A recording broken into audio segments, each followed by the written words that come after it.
Good afternoon, everybody, and welcome to today's webinar on democracy. My name is Barbara Walsh, and I chair the board at the Glencree Centre for Peace and Reconciliation. And today's webinar is being hosted by the Glencree Centre for Peace and Reconciliation with the John and Pat Hume Foundation.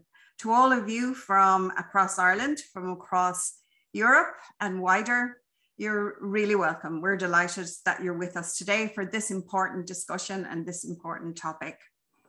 This webinar was born out of a fundamental concern really for the erosion of democracy, really due to the polarization of politics and also sometimes the capacity for all of us to live in our own media bubbles and to only listen to what is being said to like-minded people. 2022 is a significant year for Ireland. It's the 100th anniversary of the Civil War that divided us, and it's also the 50th anniversary of Ireland joining the European Union. That has been significant for us in many different ways. For one thing, it has introduced us to a wider European community, and also it framed the Good Friday Belfast Agreement in 1998, which has put the island on the road to peace. As we begin this discussion today, I'd like to acknowledge a man, a quiet, insightful, very wise man, Fergus Armstrong, who really supported the development of this work. And he used to say, we'll wake up some morning and we'll wonder what happened to democracy because what we valued and fought for is gone.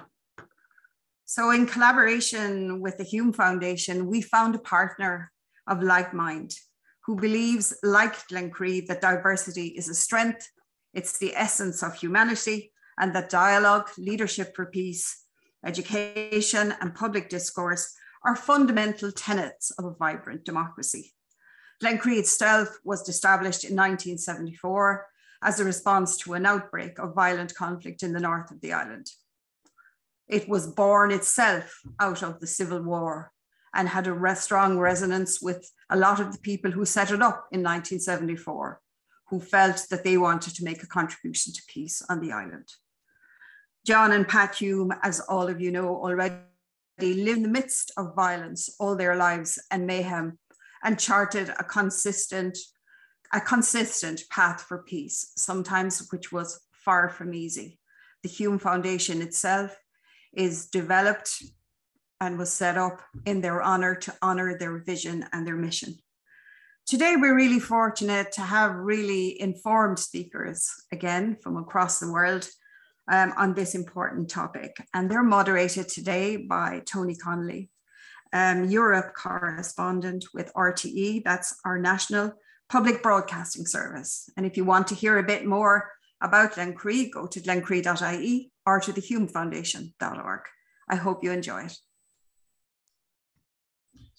Thank you very much, Barbara. It gives me great pleasure to moderate this event, and we are coming to today against an extraordinary backdrop of geopolitical tension, national political crisis in the UK, I suppose. And whereas in the past, a lot of these major geopolitical events would have unfolded in a particular sphere of international negotiations, commentary and press reporting.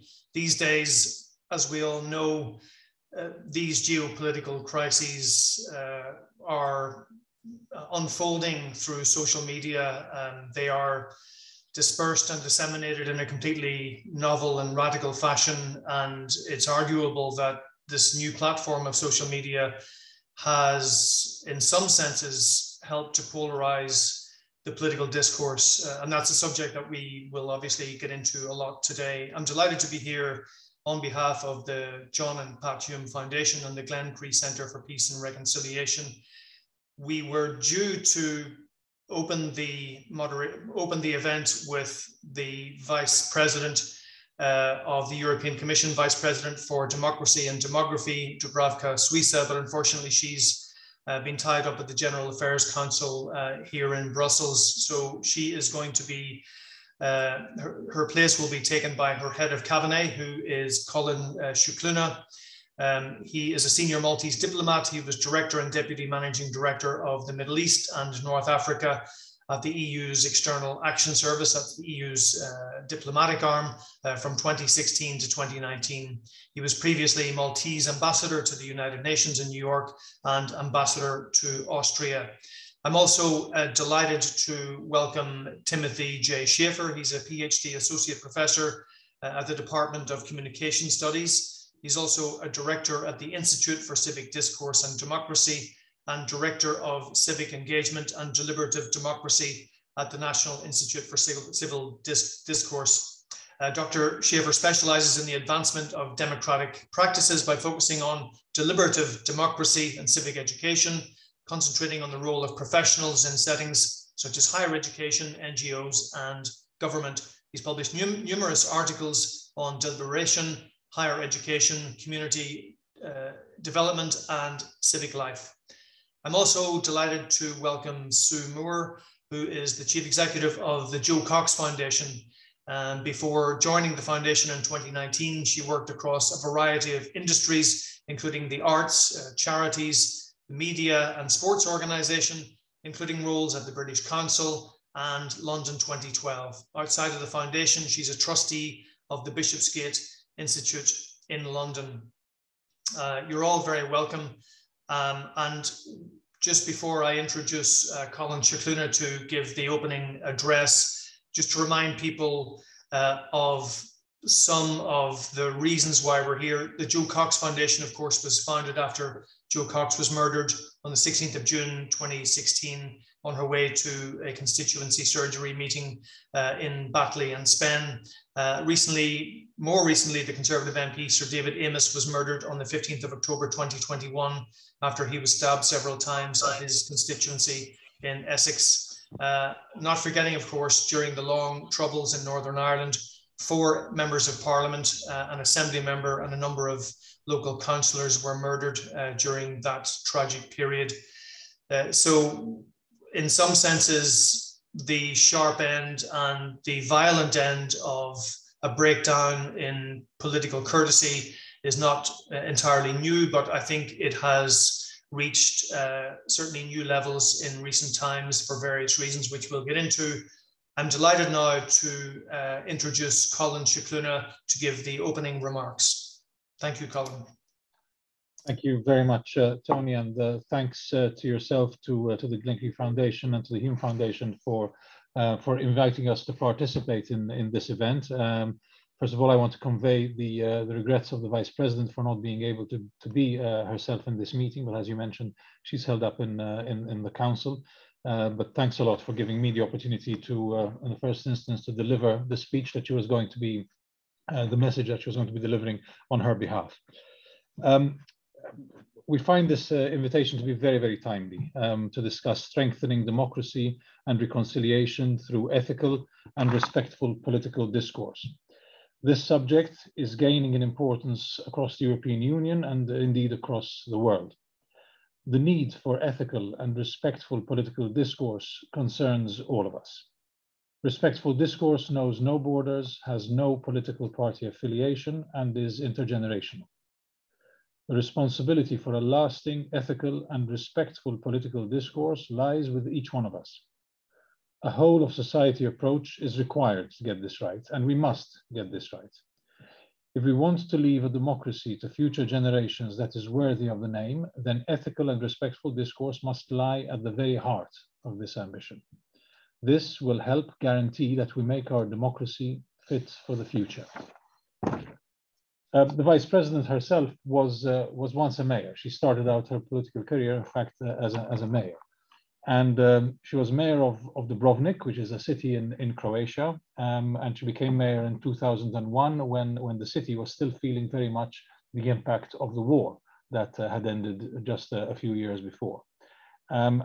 She would have shared her experience in rebuilding Dubrovnik's infrastructure, hotels, roads, schools, to the extent that now this is a well-developed and highly popular tourist destination. But this meant that after such a traumatic period, that it was important to build bridges within the community, within the various parts of society, to be able to guarantee that there was not only to rebuild the city, but to ensure that the rebuilding of the city would be durable. As mayor, the vice president had established the first ever children's council, which kicked off a tradition of child participation in decision making. And this was a very good example of how innovation is important and how embracing new tools can help us to improve our democracy. Of course, new technologies provide opportunities for a liberal democracy, like e-governance, virtual dialogues with citizens, dialogues like this one itself, of course. But technology also amplifies certain risks, like disinformation and polarization. So one way to strengthen democratic resilience is to engage with citizens using those technologies in a way that is constructive and inclusive. The Conference on the Future of Europe, which we are very much in the midst of at the moment, does this by using a number of tools, which include a multilingual digital platform where citizens of the European Union can engage with one another, can share ideas in all 24 official languages of the European Union. The third plenary of this conference took place just last weekend in Strasbourg. And it's, of course, significant that this was a city that John Hume knew very well as a member of the European Parliament himself. And he often used its location as a bridge between France and Germany to illustrate the potential within each of us to bridge differences and to overcome conflict. One of the quotes, one of the things that he is renowned for saying was that the difference is the essence of humanity, and the answer to difference is to respect it. He said that this was a fundamental principle of peace, and the Vice President certainly agrees with this approach, and believes that the respect of difference is a fundamental principle of democracy, because without this kind of respect, it's impossible to engage with one another. We cannot understand the spectrum of political positions on any number of topics if we cannot accept and respect difference. How could politicians and citizens engage with each other if they are not prepared to listen to different points of view? Humanity, in all its diversity, is, above all, one. This idea of oneness was in fact highlighted at a very special moment during this plenary this past weekend, when for the first time ever in a setting of this nature, a single representative spoke on behalf of Catholic, Protestant, and Orthodox churches. An ethical and respectful political discourse underpins the work of the conference. And this was a very powerful example of how this is happening in practice. It's the aim of the conference to bridge the gap between citizens and politicians, between citizens and their democracy. And last weekend, we brought together citizens from every corner of the European Union to deliberate on the future union that they would like to live and work in. Of course, there were many Irish citizens and decision makers who were also present, members of Parliament from Ireland, members of the European Parliament, of course, but also citizens.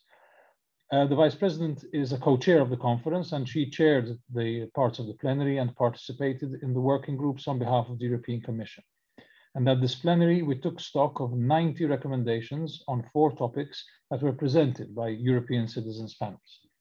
We also considered recommendations from the Belgian, Dutch, French, and German national citizens' panels. As I said, there were 4 topics discussed. Under the first, the European democracy, citizens delivered a clear message. The recommendations stated the need for citizens' assemblies to be integrated into policymaking in the European Union. They said very clearly that they believe that the embedding of deliberative democracy in the European Union will enable citizens to contribute actively to the future European Union. Indeed, some of the citizens asked why this is not happening at the national level. Now, of course, we know that Ireland was in fact a trailblazer in this some years ago, with the various deliberative assemblies and the referenda that were organized to resolve issues of national importance. And in fact, in this European exercise that we are doing, we have drawn a great deal of inspiration from the experience that was gained through the Irish example. The second set of recommendations was on values and rights, the rule of law and security. And here there was a general convergence on the need for a common understanding of European values. And I think that the main subject matter of today is one that fits very comfortably at the very center of this debate on European values.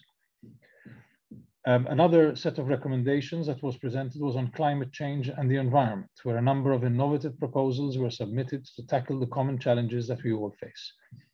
And the last of the panels that was, of the set of recommendations that was presented was on health, where, of course, in the context of the COVID-19 pandemic, but not only, there were a number of calls for us in Europe to be doing far more together and to be more effective in dealing with a number of the challenges that are felt in the health sector, notably in the context of mental health. Across all these four topics, citizens referred to the democratic environment and what they believe is needed to make it stronger. Overall, we believe that the plenary debates and the deliberations went very well. We still have another two panels that need to finish their work. And in fact, the panel on a stronger economy, social justice, jobs, education, culture, sport, and digital transformation, so a very broad remit there, will be taking place in Dublin Castle on the 25th to the 27th of February. So we're all looking forward to enjoying Irish hospitality next month. The conference itself is highly innovative, and where necessary, we need to continue to be innovative in an attempt to make discussions more dynamic and more interactive. The Vice President commented herself about the fact that it was quite impressive to stand in the hemicycle in Strasbourg, and for a change, not to be surrounded only by politicians, but to have a very strong presence of citizens, and citizens who were completely representative of the European Union, randomly selected, aged from 16 to 85, from all sorts of backgrounds and walks of life, and 1/3 of them being young people aged between 16 and 25. All of them have taken on the responsibility of participating in the conference, and they have been very well prepared. Even those who were skeptical at the beginning are feeling the unique responsibility of participating in such an innovative exercise. They are seizing this unprecedented opportunity for their voice to be heard. The citizens' recommendations are at the very heart of the conference, and we will be ensuring that these recommendations will feed directly into the final outcomes of the conference. This conference is unprecedented in its scale and its ambition, and good deliberation takes planning. It requires the utmost respect of civility. It's a process that requires reflection, respect, and the willingness to learn more about a wide variety of topics, but also about ourselves and about one another. It transcends borders and languages, cultures and histories. And very importantly, deliberative democracy takes time, because it's not only about forming opinions, it's an opportunity to engage with one another, to listen, and to come together in a safe, transparent, and inclusive process. The conference itself is underpinned by a charter, and this charter ensures that the exchanges in the context of the conference are respectful, that there is a political discourse that can contribute to the vibrancy of democracy. A respectful and ethical political discourse helps to reach better decisions and the results for everyone, based on evidence and not emotions. Respectful political discourse helps build mutual understanding of existing differences and helps keep the exchange constructive. Given the importance of this, the European Parliament, the Council, and the Commission have established this charter, to which all participating institutions, organizations, and individuals have to explicitly commit themselves to. With this in mind, the Vice President would have concluded her address by asking a question to her co-panelists, my co-panelists, and citizens who are joining us here today. Would such a charter be required at the political level in Europe? And do we think that this is something that could be promoted and could be helpful in encouraging a more constructive approach to our political life and democracy? And if yes, should we do this at the national level, at the European level, or is it something we could do at both of those levels? With that, I thank you very much for the opportunity and look forward to the debates to follow. Thank you. Thank you very much, Colin. Just before I go, just going to explain the nature of this charter again, so people are familiar with how it would work, what it is exactly. Well, the charter is a declaration of a series of principles, where essentially, while we want as open an exchange as possible and an inclusive exchange as possible, there are a number of ground rules, and those ground rules include that we are respectful of one another, that we that there is no hate speech, that there is no picking on specific topics to the detriment of one participant or another. So it's a series of actually rather straightforward principles. But in fact, it has been a very useful tool, because every now and again we have had participants both on the multilingual digital platform, but also in the citizens panels who are, let's say, flirting with the edge of the limits imposed by this charter. And we use the charter as a way to say, look, we need to make sure that this exchange takes place within these parameters. And ultimately, so far, there were no examples where we had to be stronger than that. But I think it was very important to keep the debate on a certain level and to ensure that things didn't descend into exchanges which would not have been particularly helpful. Okay, thanks very much. Just to remind people, please do contribute to the debate. We'd love to hear your questions and comments. You can put them in the chat box there on the side of the Zoom panel. I'd like to introduce Sue Moore now, if you don't mind. Sue, would you care to just pick up on some of Colin's thoughts there? Sue, of course, is the Chief Executive of the Joe Cox Foundation. Let's hear from Sue. Thank you. Fantastic. Well, thank you, Colin, and thank you, Tony. That was a really informative opening for us. There were 4 key things that I picked out there that have a real crossover with the work that we're doing at the Joe Cox Foundation. And the first of those was what you said, Colin, at the very beginning, which is that this impacts all of us and we all have a responsibility. I think it's, it's emboldened for all of us to make sure that we don't just leave it to the people in charge, that actually everyone has a role in making sure that we treat each other respectfully. I think that's very interesting what you were saying there about the charter, that we all have to be civil to each other to have that greater impact. The second point I picked up on was talking about positive use of social media. And I'm sure that in our discussions today, we will talk about where there are negative implications of social media. And we certainly have many examples of where use of social media has had a very negative impact on politicians in the UK. But there are also examples of where it can have some positive outcomes. And I know that one of the problems that a number of politicians in the UK have expressed is that they like the more direct opportunities to interface with their constituents and to hear about the problems and therefore to find solutions. And so they don't want to come off social media completely. But obviously it does bring the problems of abuse and intimidation with it. I was also really interested in the points about respecting difference, and something we talk about a lot at the Joe Cox Foundation is how we have lost the ability to disagree agreeably. And again, that does in some parts come down to social media, that it's very easy to have a sort of a very binary view when you're talking in 140 characters. You're not really able to show nuance of thought. But I think it is really important that we try and recover that opportunity for debate between us all. And one of the things that it would be interesting to discuss is encouraging politicians to work cross-party. And that was something that Joe Cox was a really firm believer in.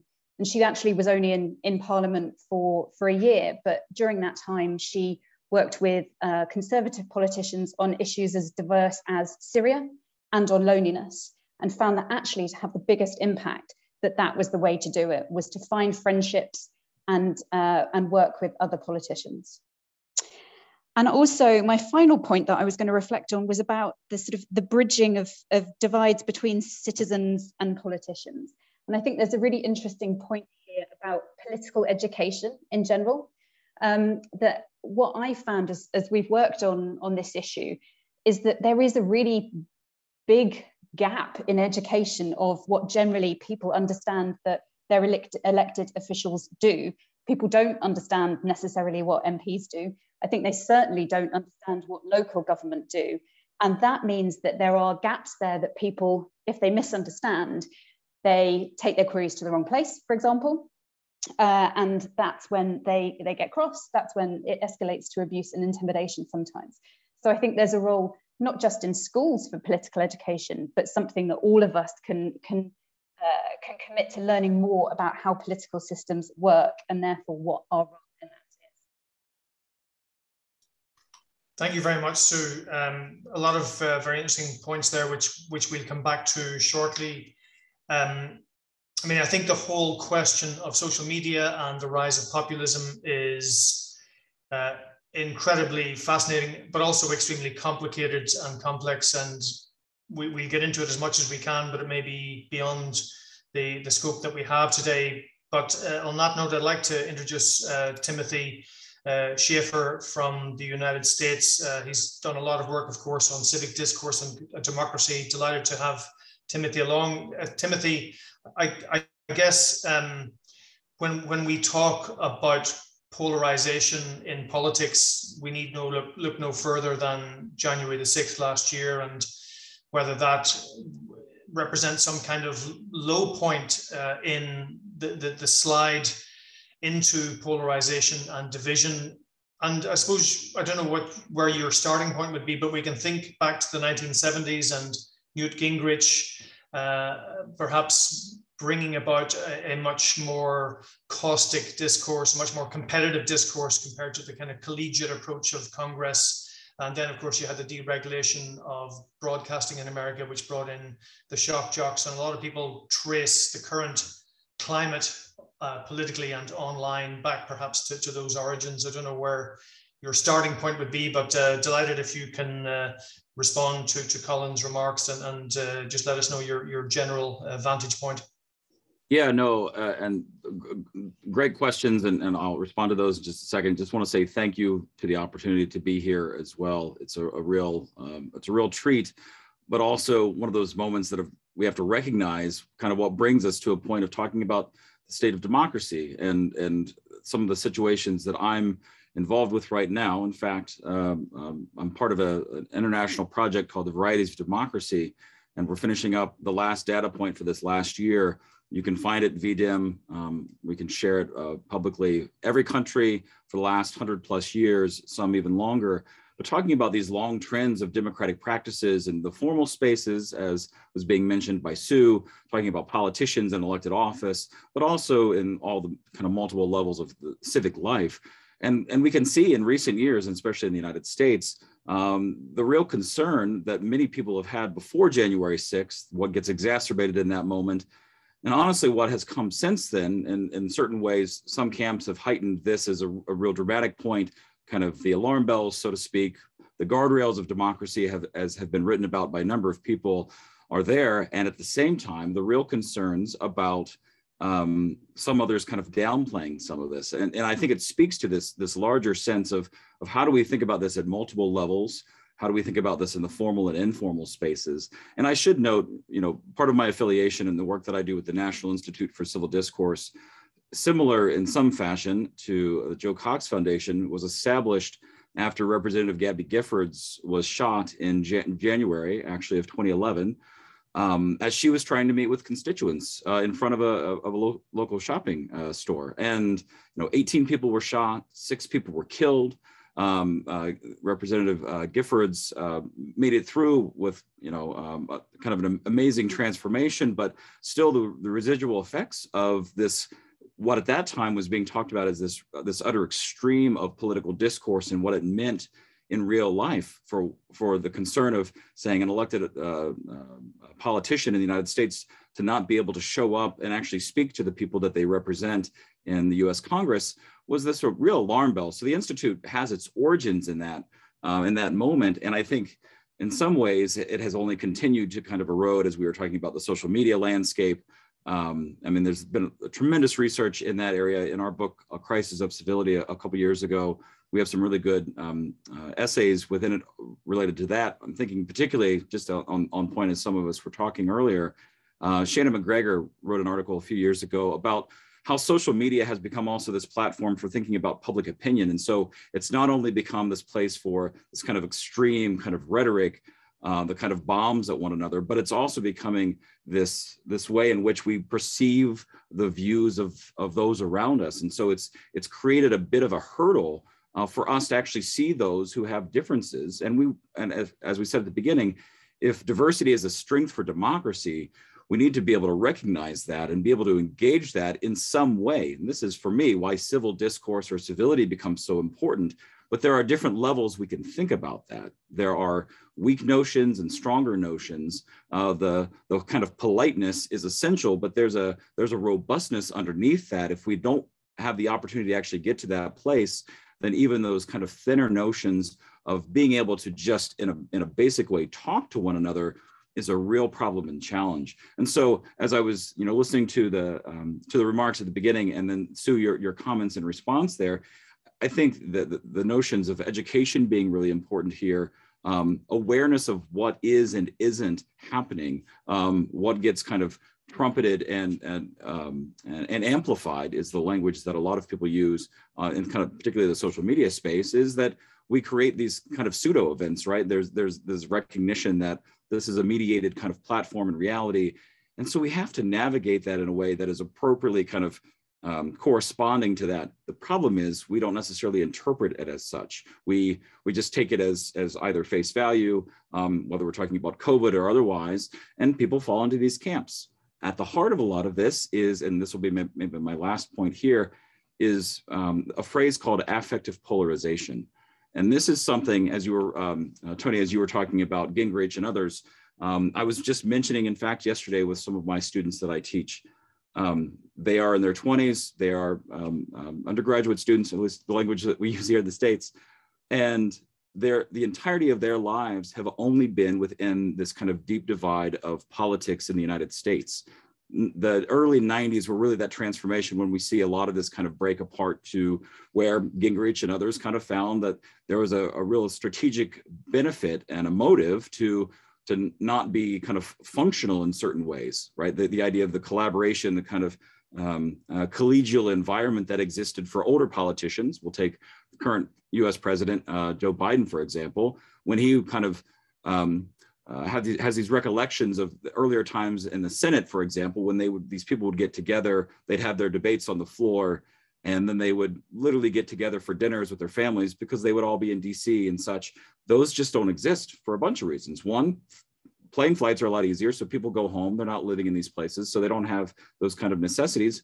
But the system, it benefits. So the shock jocks and everything else, Donegal Young has a great book called Irony and Outrage, and why we see this amplification of this just spin out in all sorts of ways. So we are having really different ways of being and existing, the sources of information that we have. And what does that lead to? Well, it leads to, I think, these problems that get exacerbated by individuals who are interested in, say, power over these kind of democratic practices in the United States. And so you have the January 6th kind of moments that erode the trust in the systems. And as we realize, democracy is when people believe in this work together, kind of the collaboration and the ownership of it, the challenges that are embedded within that. But fundamentally, if we believe in that as a system of practice and of life, that affords something.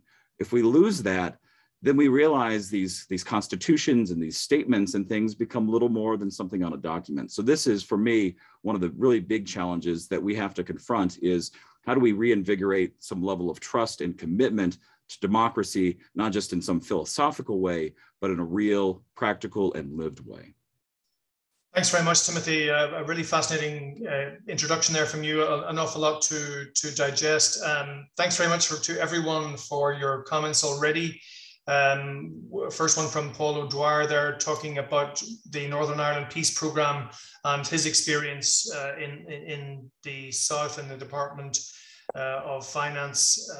I think, you can correct me if I'm wrong, but just the initial hostility and caution and I suppose suspicion between both the North and South with that peace money, how it sort of eroded over time and people were able to work with goodwill.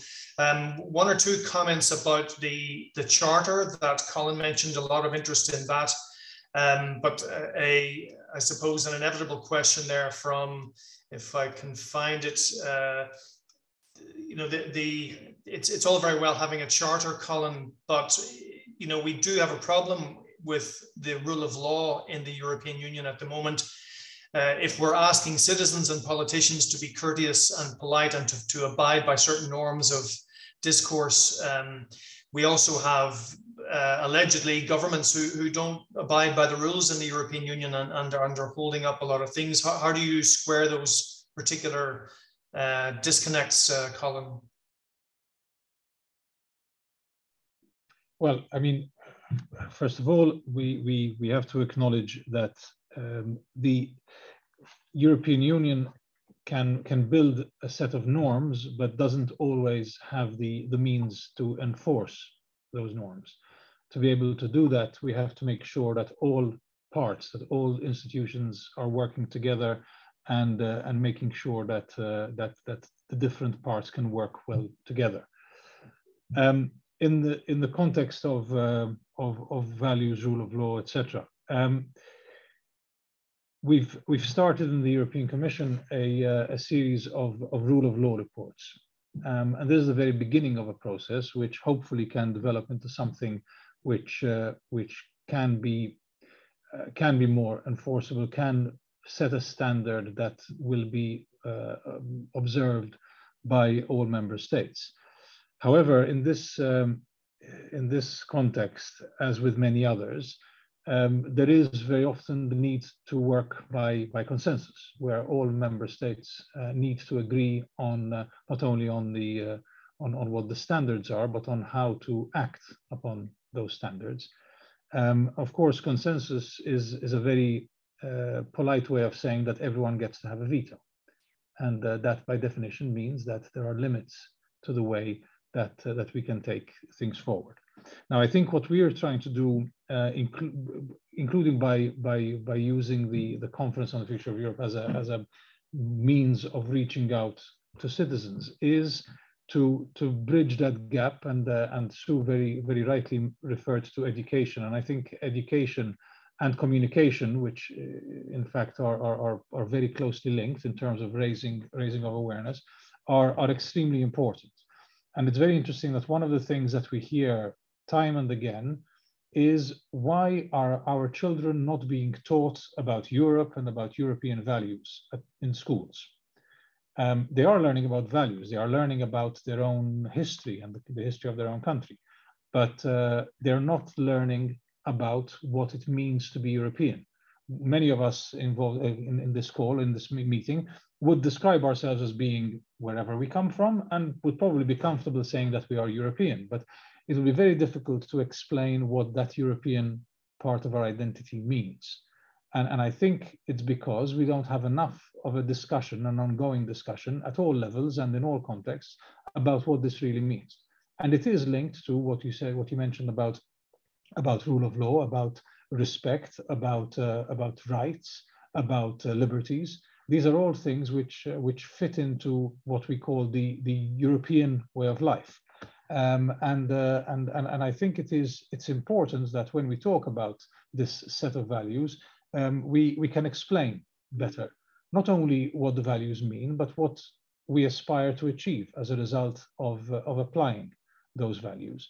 And I think we have a number of good examples even from the very recent past, because if you take the way that the reaction to COVID was, at the very beginning, it was everyone for themselves. But as soon as the different member states of the EU started working together, started helping one another, started showing solidarity to one another, things started moving very fast and very effectively. If we look at the way that vaccines were available across Europe, for the smaller member states, I come from the very smallest of them all, it would have been impossible to make sure that we would have got the amount of vaccines we needed on the open market, because we would have been outbid by those who are buying far bigger consignments. So the fact that Europe took a common approach on something both as practical but also as life impacting as this, shows that if you have this principle of solidarity, of respect, of helping out one another, that you will ultimately be stronger and you will be able to come out of a crisis even stronger. Another good example of it is the latest budget that the EU has adopted, which we call Next Generation EU. For the first time ever, the European Union will be able to borrow on the financial markets, because the challenge is that big that we need to have a budget that is big enough to be able to overcome the difficulties that we have. And to do that, we needed to have an agreement of all member states, including those who tend to be more frugal, who also tend to be more prosperous. But they needed to show solidarity towards those who are less prosperous and who are less perhaps in a position to deal with this exacerbation of difficulties that the pandemic brought about with it. So again, a demonstration of solidarity, of understanding for the situation that each member state finds itself in, each society finds itself in, and at the basis of it is these values, this identity that we need to be able to form together. Okay. Thanks very much, Colin. I mean, I guess the idea of a set of European values that might be taught at school, I don't know if you were intending that might become something directed from EU level. You could imagine the hail of controversy that might provoke in some countries, but we can maybe set that aside for one moment. Sue, can I go back to you again? How would you assess the kind of climate of political discourse in the UK, especially at this very heightened political moment in Westminster, since Joe Cox's murder back in 2016? Do you think it has got better or worse? And if worse, I mean, what do you think is really driving the climate that we're in at the moment? Yeah, thank you. I mean, I would say worse, definitely. And I think I'll refer to some research that Carnegie UK have recently put out, where they said from their polling that 76% of people in England don't trust MPs. And then when asked what the biggest threat to democracy is, people said at the top of the list was loss of trust in government, and that came out as 32%. So, you know, that is a significant problem. If 76% of people don't trust the people that are elected to represent them, we've got a big issue to tackle here. And I think there are lots of things at play. I mean, I think one of them is obviously that politics have become more polarized. You know, Brexit has obviously pushed people into one of two camps where they possibly were not before. And I think that what we need to do more of is as I referenced before, was take Joe's example of finding ways of working across party divides, but also finding ways to work across the divides that have been caused by Brexit, but also by the extreme polarization in views that people have taken around COVID and the response to COVID. So I think I'd like to go back also to one of the things that Tim said that I've written down in big letters on my piece of paper here. It's about trust and commitment to democracy. And, you know, trust is easy to lose and very hard to win back. But there has to be some work done, I think, around building that trust back up. And I think one of the things that it's important to remember is that, you know, if you look at Westminster, we have 650 MPs there, many of whom are doing incredible work with their local constituents, and they genuinely care. That's why they went into politics. And I think most people, if you went out and said in the street, you know, how many MPs can you name? People might be able to name a couple of cabinet ministers, maybe one member of the shadow cabinet. But actually to remember the good stuff and to remember that there are those MPs. And that was something that people said a lot about Sir David Amess when he was murdered, was that he was a really good constituency MP who really cared about the people he was representing.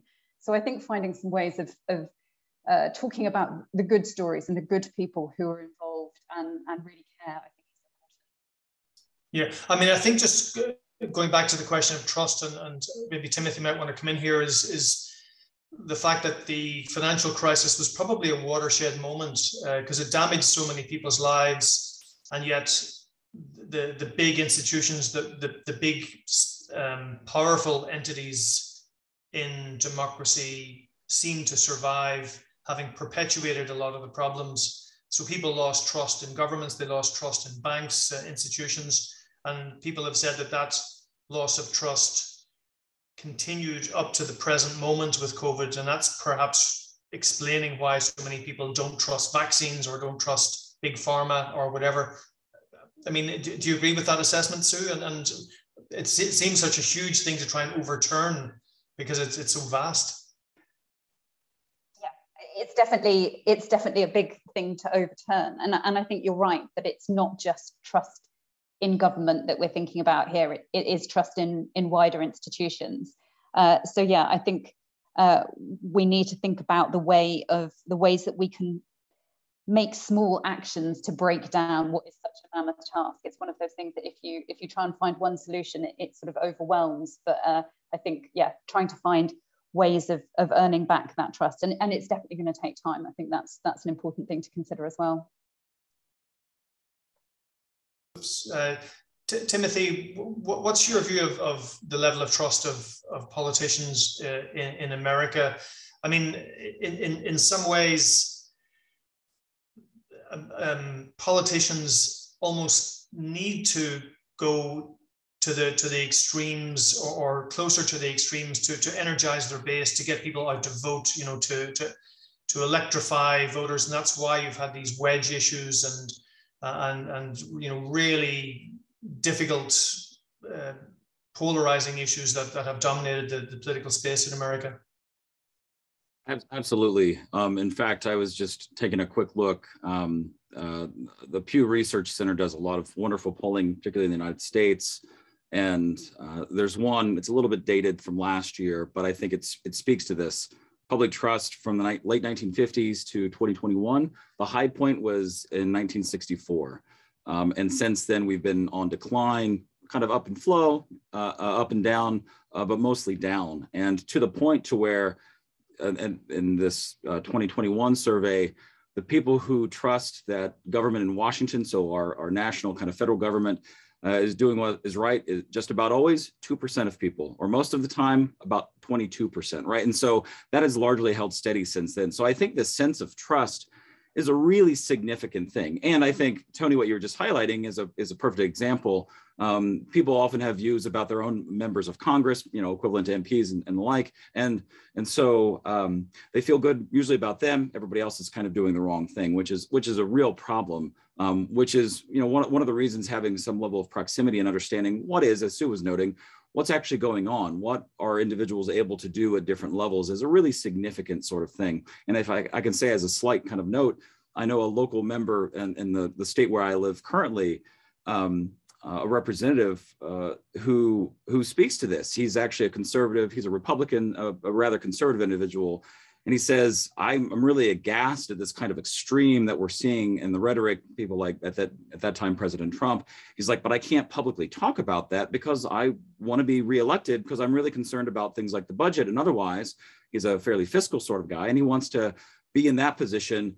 It really hates kind of the extreme rhetoric, but he recognizes he can't, nor does he really want to, speak up in some of those ways, which I think highlights one of our problems. It's kind of this, has been written about here, this kind of two-party doom loop, right? It's this cyclic pattern that just, it keeps circling, and until we can kind of break out of that cycle, there are too many incentives to stay there rather than step out of that.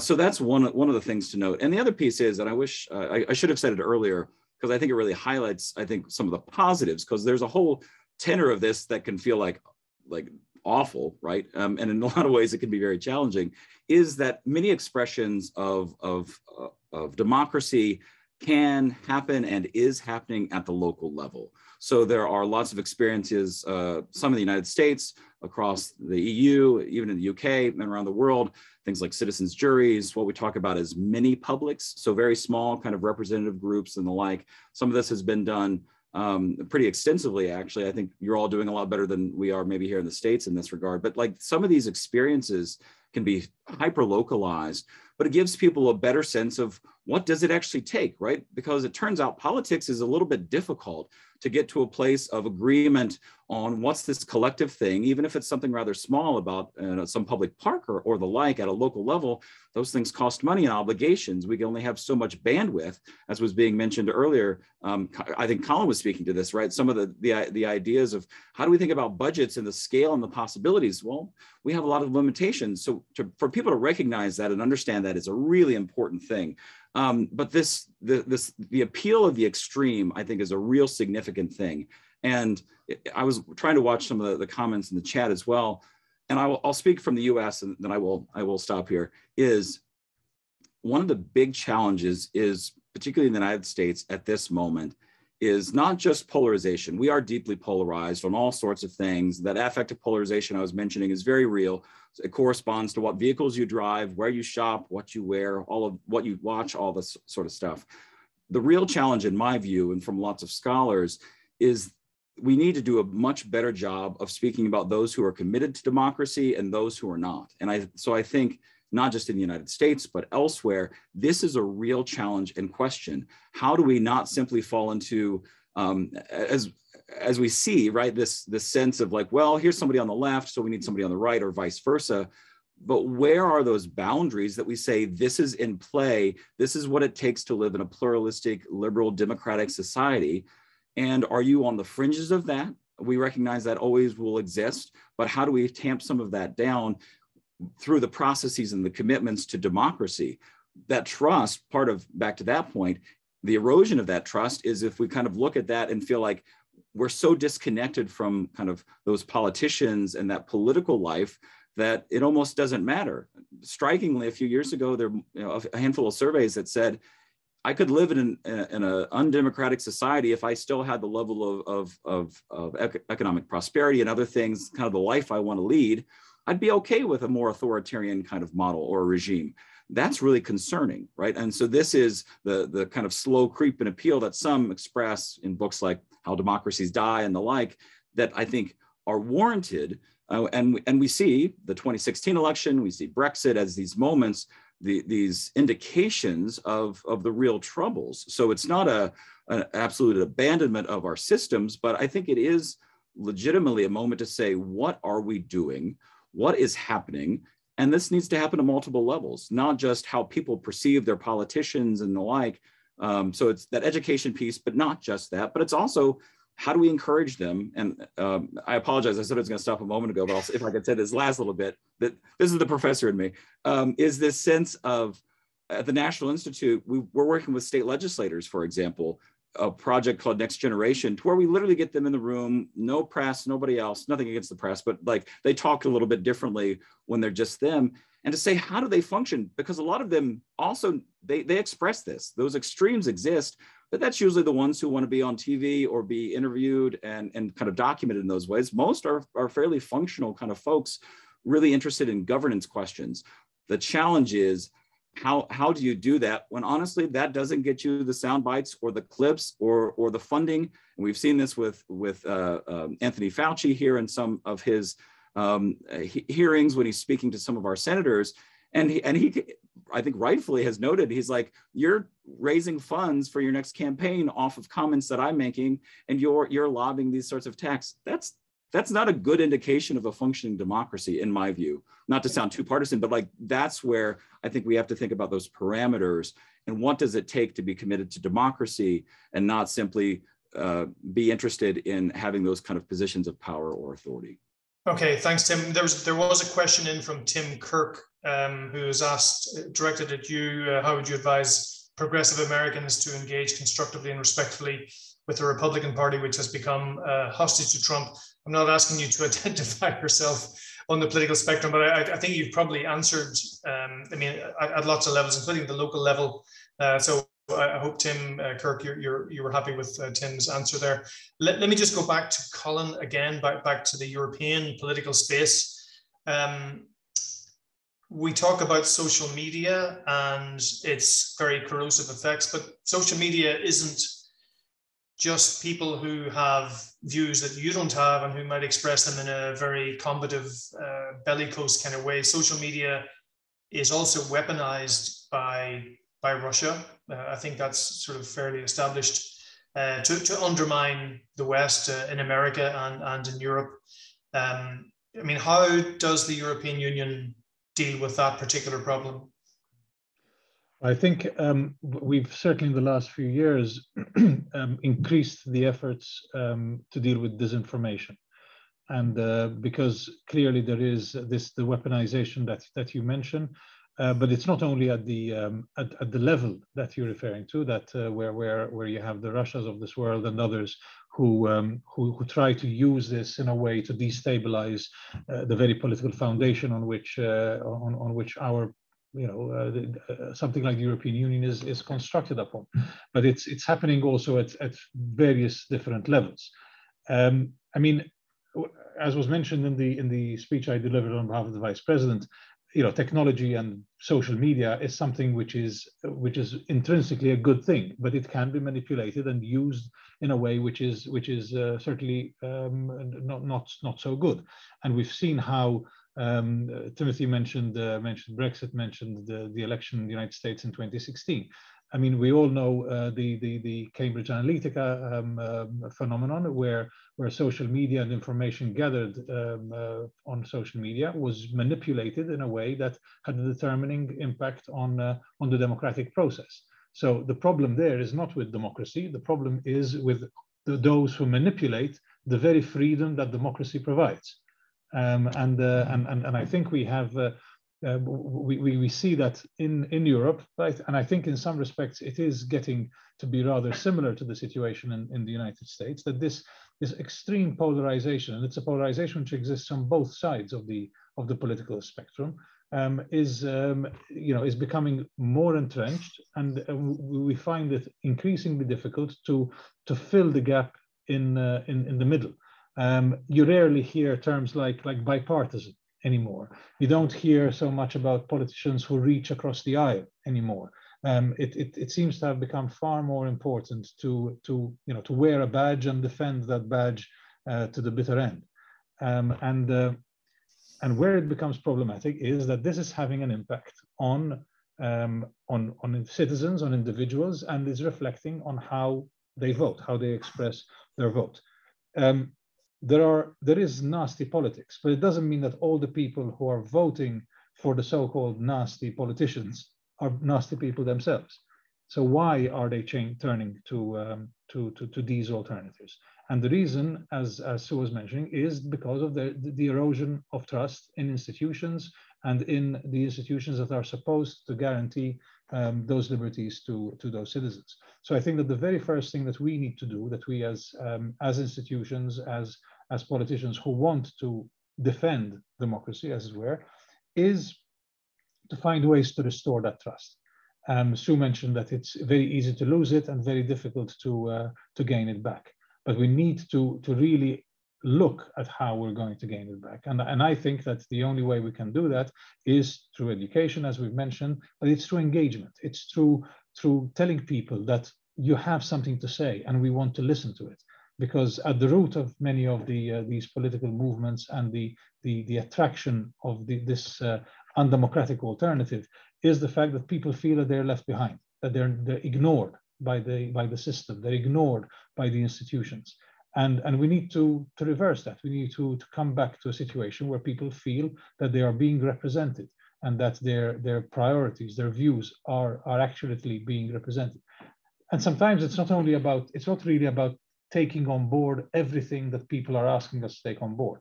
Sometimes it's also about explaining why we're not taking on board, but taking the time to do that. Okay, thanks, Colin. I just want to go to a couple of questions now, and thanks again for everyone for their questions and comments. There's a question from Elizabeth Healy, I think picking up on a question from Adrian Pam. And this is a very good question, and I'd like to put it quickly to you, Colin, and then to Sue. Is dialogue enough to bridge the gaps when social and economic inequality is increasing?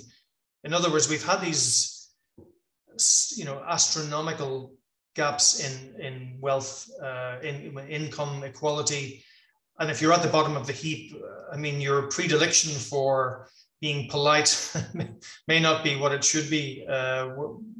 Just briefly, Colin, is that a major challenge for this particular conversation? I mean, of course it is. I mean, there is no easy solution, because if there was an easy solution, we probably wouldn't be in the difficult situation that we find ourselves in. But I think there isn't a single solution either. There need to be a variety of things that are deployed. As I mentioned, the dialogue, the listening, the making sure that policy is addressed in a way that is impactful at all levels, and that different parts of society feel that policy is being directed towards them. For instance, in the as part of the portfolio the Vice President is responsible for, which also covers demography, we're spending a lot of time reflecting on how to address the impact of things like depopulation, which in many parts of Europe, in Eastern Europe in particular, but not only, you have vast parts of countries where the population is decreasing. The member state the Vice President knows best, Croatia, has lost a considerable proportion of its population in the past 10 years. These have an impact not only on the economic performance, but also on the social realities of those who are left behind.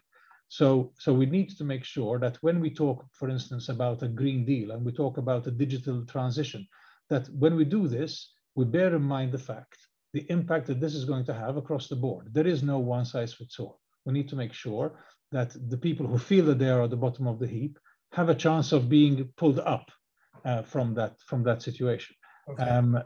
But I certainly think that dialogue engagement is a very important part of it, and we need to emphasize it. Okay, and Sue, your thoughts on that? I mean, I suppose just when Colin was talking there, I was thinking about the last election in the UK when Boris Johnson won a huge majority, thanks largely to parts of the UK which had felt neglected, the famous red wall seats. Whether their newfound admiration for Boris Johnson will survive the current moment is another debate. But just your own thoughts on what Colin has been saying and this issue of inequality and how that might, I suppose, shape how you approach a political debate. Well, one of the things that shapes our work is the phrase that Jo used in her first speech in Parliament, which is that we have more in common than that which divides us. And that phrase doesn't deny the fact that everyone has different life experiences, and it doesn't deny the inequalities that exist, but it also shapes a lot of the work that we do. And actually reflecting on some of our hyper-local community-based work that we do, we've had real success in bringing people together who have on the face of it, very different views about many things in life, including about political views. But actually, if you can create spaces where people can come together and start having those discussions and start meeting people who are not like them and don't share the same views, you do find a way that you can build trust, as we've been talking about a lot, and you can build a sense of unity between people. So I don't really have a sense of how that plays out on a wider scale, but I think it is really important to remember that sort of intrinsically there is a lot that brings people together, and to find spaces where we can have those open discussions is really important. Thanks, Sue. A question in from Skerto Gill, I hope I pronounced that correctly. Could the panelists say more about what constitutes respectful political discourse? For example, is it dialogue versus debate, supporting the other party's good ideas rather than insisting on opposition? I mean, I suppose the way politics is run in most countries is deeply entrenched and hard to, there are cultures of political debate and parliamentary debate that are hard to sort of overturn. So if you just want to pick up on that when you're nodding there.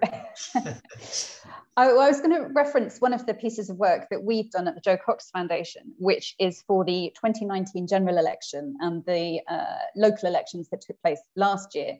We worked on something which we called the Pledge for a Respectful Campaign. And what we did was we shared that with all political parties, and we asked all candidates to sign up to it. And it's a really easy thing to do. It's something that they put on their social media. But that has at its core three things, which are that candidates say they will set an appropriate tone in their campaigning, that they will lead by example, and also that they will defend the dignity of others, especially their opponents. So just wanted to throw those three things in from that pledge, which I think do form the basis for when we talk about sort of respectful political discourse. Timothy, can I bring you in there? What do you think of this idea about, like where you might get a foothold on more civil political discourse in a country like America? I mean, just in terms of the way political parties operate and how they approach social ideas, contentious ideas. Yeah, I mean, it's great. Actually, a few years ago, NICD had put forward some material to the commission that oversees the presidential debates around some kind of baseline kind of civility, and the commission welcomed it. They said they couldn't speak about it kind of publicly because it would have caused this whole kind of hubbub, which I think indicates part of the problem is that we can't. For the moderators, for example, they were using some of this, but they didn't publicly speak about it because I think it indicates that, you know, there's a certain appeal, as was just being noted by a colleague of mine the other day. One of the things that exacerbates a lot of this is that some of our news organizations, for example, could lament some of this, but they make a lot of money off of this as well. CNN was one that was being recently kind of highlighted as, you know, having to navigate this push and pull of playing a role in society and at the same time being incentivized to kind of let the circus go on, right? Thinking about politics as such. Maybe a couple of things. One is that, you know, a comment a little while ago was, how do we think about these relationships? And there are lots of really good indications of governing with, right? Of thinking about these institutions and people. And so back to this kind of sense of trust and relationship, I think that's one of the pieces here. So that's one. And then the second one is a little bit more pointedly to your question is thinking about what do we even mean by civil discourse or civility? That book that I was mentioning earlier, A Crisis of Civility, we talk about civility as kind of this politeness, right? So these are a lot of those kind of norms, that kind of behavioral, the code of conduct, the Robert's Rules of Order, for example, in the United States, we use that as kind of the backbone. But a lot of that is the very superficial. It's what allows us to get deeper as the civility, as we talk about it as responsiveness, right? And so this is where I think the challenge is, how do we move from this kind of thin, weak notion of just being able to kind of get along, which is super helpful. Like right now, nobody's interrupting me speak. You might think what I'm saying is absurd, but well, I guess they're all muted, so maybe they can't. But right, at least on the panel here, right? So, but such a great moderator. That's why. Yeah, well, exactly. You're doing super well. But this sense of being able to do that, even when you do have deep disagreement, the deep sense of civil discourse, though, and I think this is really worth noting, is that does include that thin notion, but it does mean protest, and it does mean kind of as some colleagues talk about it, you know, confrontation and the like, and so or this civil disobedience, and so broadening a little bit of what we even mean by this kind of civil political discourse is really important, because if we only turn it into the policing of you're saying the wrong thing, or you've said a certain word, or you're being dismissive, then we've lost, I think, the robustness and the elasticity that we need in a diverse society, right? We need to be able to kind of have this place for expansion and push and figure out where does it hit those outer boundaries of what really does push us beyond where we need to be,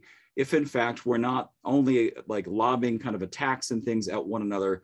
And so when we talk about the social media and all these other kind of platforms and spaces where we often are, or where we're getting information, we have to be reminded of that, because those are fed by and continued by this kind of appeal of the extreme. And it's not so much about having everybody become somewhere absolutely in the middle and moderating every view you've got, because I think part of this diversity, we do want to have that range, that ideological spectrum, the policy differences and the like. What's really important is to figure out, and this is, I think, the real lament, is that there's not this kind of give and take relationship in a lot of governments at this moment. It's more about how do we push through our agenda, rather than say, that's actually a pretty decent idea. It doesn't align exactly, but we do have good examples. And again, I think the EU is doing really well on a lot of these fronts, certain governments, to say, we both agree on an end goal. We have different paths to get there, but how do we recognize that and allow us to see that end possibility, rather than not even start the journey because we're at a different location in that regard. And that, to me, is one of our fundamental problems when we talk about political and civil discourse. Okay, just briefly, Timothy, if you may, to pick up on Colin's point there about instilling certain values at the level of school children. I mean, does that happen in America? Do school kids learn about the sort of precepts of democracy and civics? Well, we're trying our darndest, and so I mean, so this is really important. As I've said, a few other things are also really important, but the sense of education, I think, is at the heart of this. If we think about civic education specifically, there are some of these efforts. One of the areas that I've helped develop is called Deliberative Pedagogy, and so we've really been looking mostly at universities and colleges. But there's a whole vein of this that's really looking at kind of youth education. So the K-12 language is what we use here in the States. And so fusing some of this dialogue deliberation into those environments is important alongside the more kind of traditional kind of civics education. So who are my representatives? How does government work? All those sorts of things. All that's really important. And so that's not to be dismissed, but I think expanding a little bit of how we think about that as well, because it's not just us observing decisions being made. For us, and especially for youth, to see that government is of, by, for, as President Lincoln kind of famously said, of the people, right? By the people, for the people. And if we recognize that and see ourselves within it, and certain people elevate, I think there was one comment earlier, somebody made in the chat that, you know, politicians are citizens and vice versa, right? And so we have to be really careful about how we create these distinctions of who are the political and civic actors in our lives. And if we recognize that, then all of a sudden that creates opportunity for, say, third or fourth graders, young children, I have young children, that they have a certain political efficacy, but learning about how to do that in ways that are engaging and civil and also confrontational when they need to be. And I think finding the ways to navigate those responsibly and reasonably is really important. But there are these efforts in the States. Circle at Tufts University is doing a lot of work around this. The Center for Information and Research on civic engagement, particularly for youth, is a gold mine for a lot of this. But the downside is these are the things that don't get tested in schools and the like. And so when we focus on science and technology and some of this, we lose these other dimensions. It's the thing that connects these other bits of social life. And that's a real problem if we don't recognize, and as we're seeing right now globally, one of the big challenges is if we don't have the understanding and the capacity to engage in that, then it's easy to watch some of that slip away because we haven't really been thinking about it. Okay, thanks Tim. Just a quick question from Regina Flynn, and a few people have also brought this up. Regina is surprised that nobody's referred to the role and practice of local, national, and global media, which stirs up polarization, negativity, and disrespect. I'm happy to take that question as a journalist. Yeah, I mean, I think that's a problem. I report for RTE News, which is publicly funded, and we have a very strict code of conduct and impartiality, and you know, where there have been times where RTE has made some pretty horrendous mistakes in the past, those rules have been updated, and we take them quite seriously. I know quite a few people out there accused RTE of all sorts of things, but you know, I guess some of the other panelists might want to just comment quickly on this. You know, the local and national newspapers have suffered so badly financially that they have to get into the Shark Tank to survive financially, and to have clickbait, and to push their, I suppose, the profile and complexion of their newspapers and outlets over to much more, you know, opinionated pieces, you know, courting, you know, fairly toxic issues to get people riled up about. I mean, Colin, just to ask you briefly, what you think the role of the media should be in trying to calm down the discourse and get people to be civil to each other? First of all, I think, you know, we deserve to be able to have a media that's balanced as far as is possible. Of course, in a pluralist society, you're going to have different views and different agendas which are going to be promoted, including in the media. But what's worrying, and I think this is what the question also was speaking to, is the fact that increasingly the media space is dominated by less and less players. And that means that you're really having the independent voices very frequently, which are being squeezed out of the market, and that is extremely worrying. So what we try to do at the European level, although there are restrictions in terms of how far we can get, because it's also rules at the national level that apply, is to ensure that there is a freedom of choice, that there are standards to which media operators can be held to. But again, this also is linked to the whole idea of how the general debate can be encouraged and can be held, and of course the media does needs to play a role itself in doing that. It's not so much about causing or encouraging the media to act in a particular way. The media itself needs to also be able to regulate the way in which it can behave and can impact the broader discourse. Okay, thank you, Colin. Can I just go to Sue finally, because we have to wrap up in a minute or two. Sue, of course, the media in the UK is perhaps famously partisan, and that trend, I think, has heightened in recent years. I mean, do you think that media space has something to answer for, especially in terms of the whole question of truth and integrity in reporting stuff? Where do you think that fits into the overall picture? Well, before we started this call, I was having a look on Twitter just to see what was going on. And I noticed that #ScumMedia was trending. So I clicked to see what people were saying. And what we saw there was a real distrust, talking about trust again, of what people were saying about the way that the latest revelations about parties have been reported rather. So I think that yes, absolutely. What we were seeing there is a lot of people saying that they felt that what the BBC and the Guardian had been reporting on about the parties was not fair and not true. But actually, in reality, I don't think it was the BBC and the Guardian who have been breaking those stories. So I think there are some really entrenched feelings about who says what in the media that is down partly to that partisan nature that you commented on. Okay, thank you very much, Sue. I am going to just wrap up now. And look, thanks so much to everyone who has sent comments and questions. And I'm very sorry we didn't get to all the questions or to read all the comments. That there are loads. But thanks for being part of the debate. I mean, it was a really fascinating discussion. And what I love about it is that we had a European view, a British view, and an American view. And a lot of the problems are familiar and common across the globe. And the solutions may also be find some kind of common ground.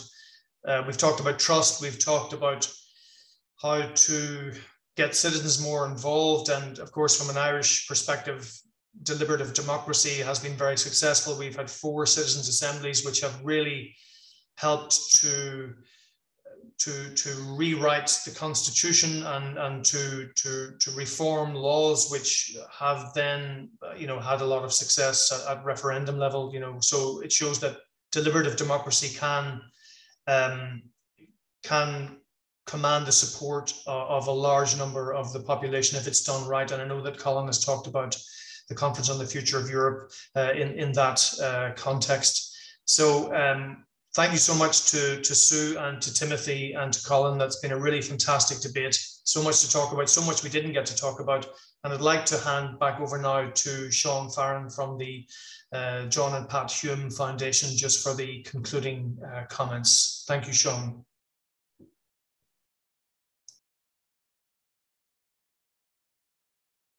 You're muted there, Sean. Okay, that's it now.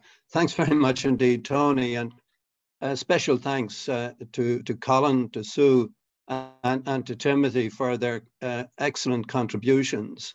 I think both in the Hume Foundation and in the Glencree Centre, we can feel vindicated in our decision to engage in this discussion. Obviously, it's one that will continue. There are many aspects of it that apply to our own situation in Northern Ireland, where despite the fact that our peace process is widely lauded in many places around the globe, nonetheless, there is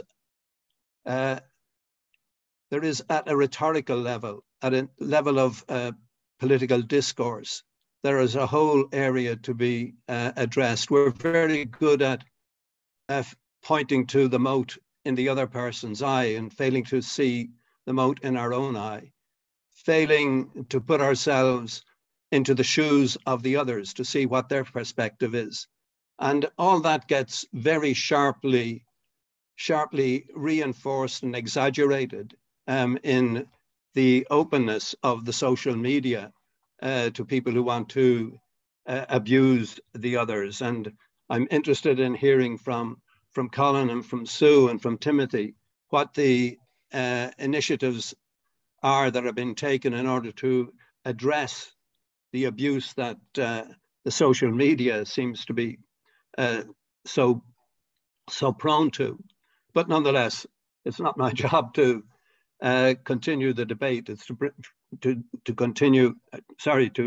bring the debate here today to a close, and to thank you, and to thank our friends in the Glencree Centre for Peace and Reconciliation for joining with us in the Hume Foundation. And the one word that I would like you to take with you from this is one that Colin cited at the very beginning, and that is John Hume's emphasis on respect for difference, difference being the essence of humanity, respect for that difference and celebrating the positives in the differences is an obligation that falls to us all. But my thanks on behalf of the Foundation and on behalf of the Glencree Centre to all the participants, to the speakers, and indeed to those of you in the audience who posed the questions. And we look forward to continuing this debate, this very important debate around the style and nature of public discourse and political education for our young people. Thank you all, and goodbye.